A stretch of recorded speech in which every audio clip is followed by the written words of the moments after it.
Hello મિત્રો, આજે અમે આવ્યા છે કારવન બ્રહ્મવેશ્વર યોગ મંદિરમાં. જો આ મંદિરનો નજારો છે, ચાલો ઉપર જઈને બતાવો મંદિરનો આખો નજારો.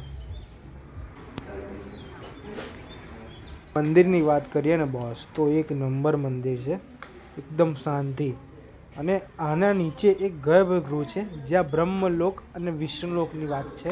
ચાલો હું ત્યાં બતાવું. આપણે પહેલાં બ્રહ્મલોક જોઈશું, બ્રહ્માજીના દર્શન કરીશું. આ જે મૂર્તિ છે તે બ્રહ્માજીની મૂર્તિ છે, જે સીધી દર્શન કરી રહી છે. હું પણ કરી રહ્યો છું.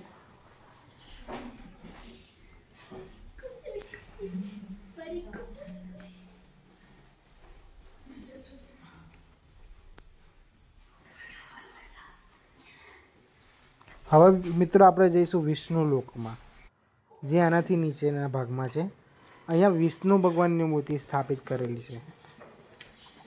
જો કૃષ્ણાય વાસુદેવાય હરયે પરમાત્મને પ્रणतक्लेशनाशाय गोविन्दाय नमो नमः